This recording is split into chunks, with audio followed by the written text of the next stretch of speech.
বাঙালি একটা আবেগী জাতি। ওই যে বলি ইস্যু পাগল, মাঝে মাঝে মাঝে মাঝে ট্রল করে আর মাঝে মাঝে আবেগে ভাসে। আমাকে বলেন দেখি, আল কোরআনের আলো ঘরে ঘরে জালো, এই স্লোগান তুললেই বাংলার জমিনে একদম ইসলাম কায়েম হয়ে যাবে? কখন ইসলাম কায়েম হবে? যখন আল কোরআনের আলো ঘরে ঘরে জ্বলবে। কখন? যখন প্রত্যেকটা ঘরে ঘরে একটা করে কোরআনওয়ালা মানুষ থাকবে।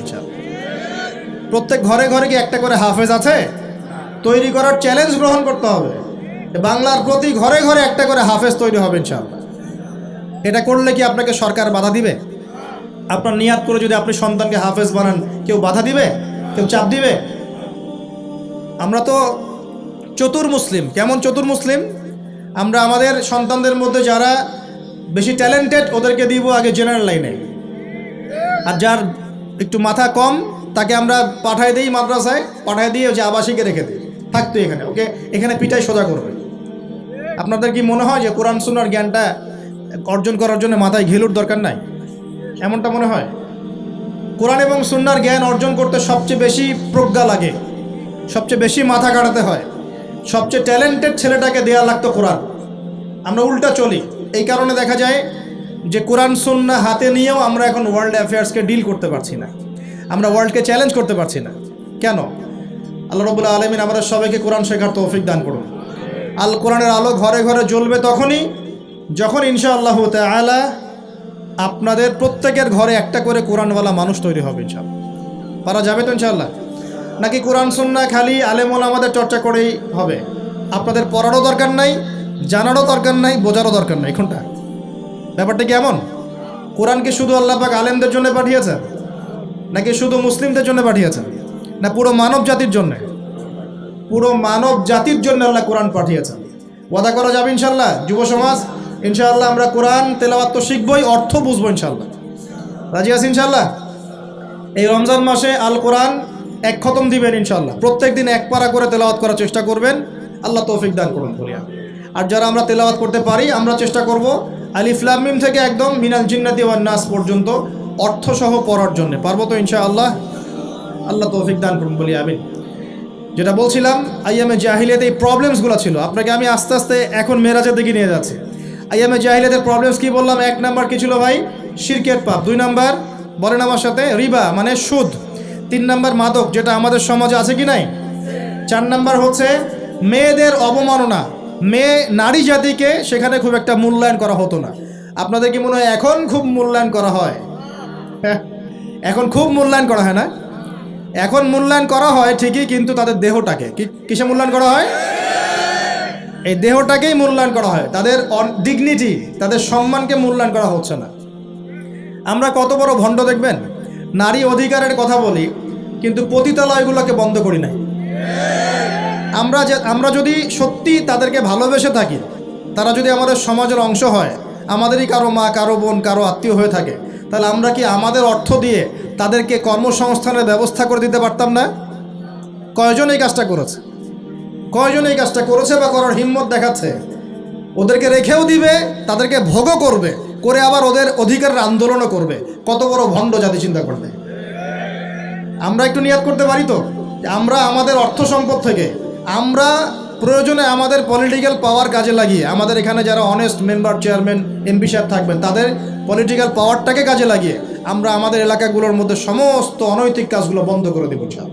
এরকম সুদভিত্তিক অর্থনৈতিক সিস্টেম ছিল আইয়ামে জাহিলিয়াতের মধ্যে। 3 নাম্বার ছিল মাদক। আমাদের সমাজে মাদক আছে না? মাদকের ছড়াছড়ি নাই? এখনকার যুব সমাজের 3টা বড় প্রবলেম। কয়টা? 3টা। একটা হচ্ছে পর্নোগ্রাফি। একটা কি? পর্নোগ্রাফি। অলমোস্ট এভরিবডি, সবাই পর্নোগ্রাফিতে আসক্ত, অলমোস্ট এভরিবডি। 2 নাম্বার হচ্ছে মাদক। এই যে মাদকের সাথে সবাই না হলেও সমাজের একটা বড় অংশের যুব সমাজ কিন্তু আসক্ত হয়ে আছে। 3 নাম্বার হচ্ছে ফ্রি মিক্সিং, মানে নারী পুরুষের অবাধ মেলামেশা। এই সমস্যাগুলো যুব সমাজকে আজকে গ্রাস করে খাচ্ছে।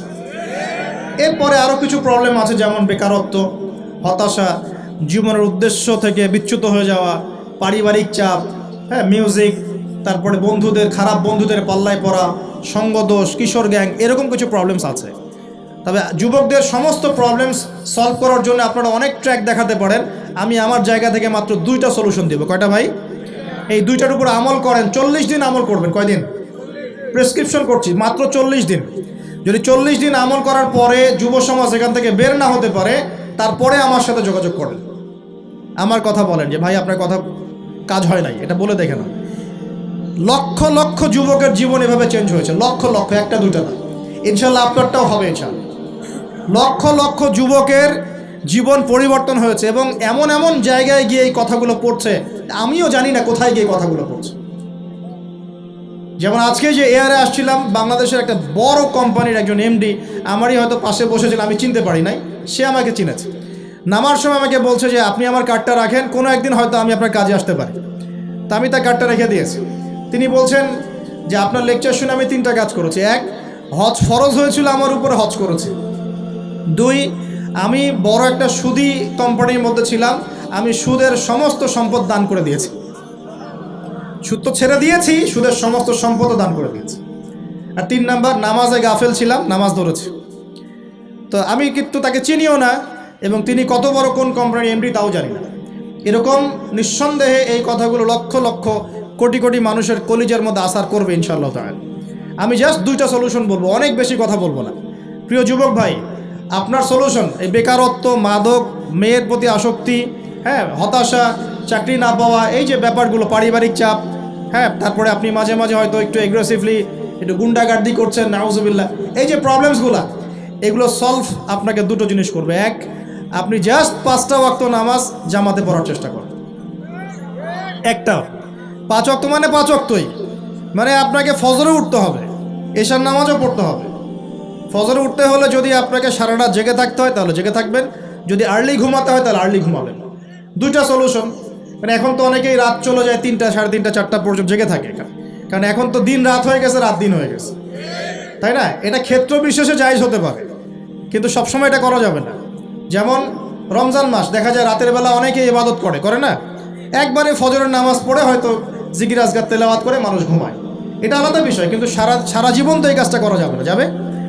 তো আর্লি ঘুমানোর চেষ্টা করা ভালো। যদি না পারেন, যদি আপনার রাত জাগতেই হয়, তাহলে ফজরের নামাজটা পড়ে অ্যাটলিস্ট ঘুমাবেন, ঠিক আছে?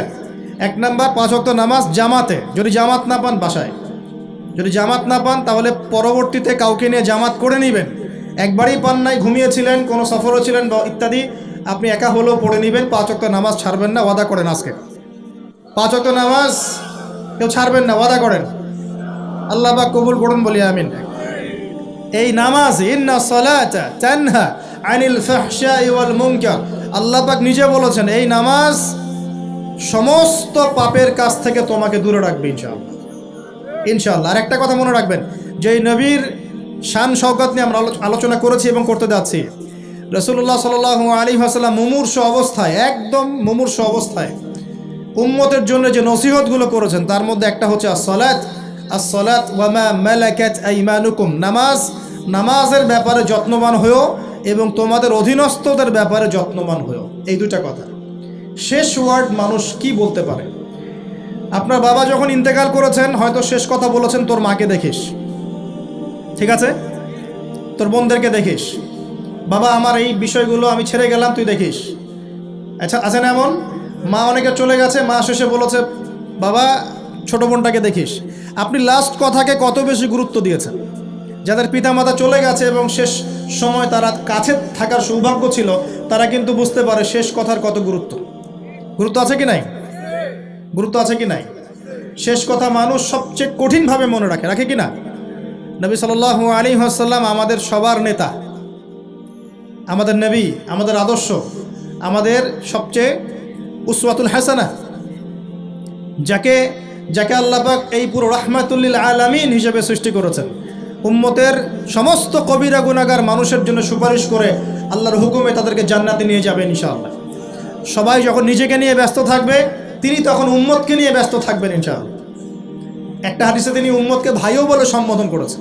কাশ আমি যদি আমার ভাইদেরকে দেখতে পেতাম, হাদিসটা সহিহ, কাশ আমি যদি আমার ভাইদেরকে দেখতে পেতাম। সাহাবীরা বলছেন আমরা কি আপনার ভাই নই? নবীজি বলছেন না, তোমরা আমার সাহাবী। আমার ভাই তারা যারা আমার পরে আসবে, তোমাদের পরে আসবে, আমাকে না দেখেই ঈমান নিয়ে আসবে ইনশাআল্লাহ। এখানে কি আপন ভাই বোঝানো হচ্ছে? সেটা বোঝানো হচ্ছে না, এখানে বোঝানো হচ্ছে কাছের, আমার আত্মার সাথে সম্পর্ক ওদের। আমাকে না দেখেই তারা আমার প্রতি বিশ্বাস করবে ইনশাআল্লাহ, করবে কি না? আমরা কি দেখেছি নবীকে? এই মহান ব্যক্তিত্ব জীবনের শেষের দিকে আমাদেরকে নসিহত করেছেন আসসালাতু আসসালাম ওয়া মা মালাকাত আইমানুকুম, এবং তোমাদের অধীনস্থদের ব্যাপারে সতর্ক থাকো। অধীনস্থ মানে কি? অধীনস্থ মানে কি বলেন দেখি? আপনার স্ত্রী আপনার অধীনে থাকে? সন্তান সন্ততি অধীনে থাকে? থাকে না? থাকে। কোনো কোনো ক্ষেত্রে পিতা মাতাও কি আমাদের অধীনে থাকে না? মানে আমরা আর্ন করতে পারি, পিতামাতা আর্ন করতে পারে না, উপার্জন করতে পারে না, পিতামাতাকে চালানো লাগে না আপনাদেরকে অনেক সময়, হয় কি না? অধীনস্থ মানে আপনার আন্ডারে যে মানুষরা আছে এই মানুষদের ব্যাপারে, তাদের হকের ব্যাপারে সতর্ক থাকবে। কে বলেছেন এটা? আচ্ছা, এখান থেকে নামাজের গুরুত্ব বুঝতে পারলাম কি? যুব সমাজের সলিউশন 1 নাম্বার, 5 ওয়াক্ত নামাজ জামাতে পড়ার চেষ্টা করবেন। আল্লাহ পাক তৌফিক এনায়েত করুন, বলে আমিন।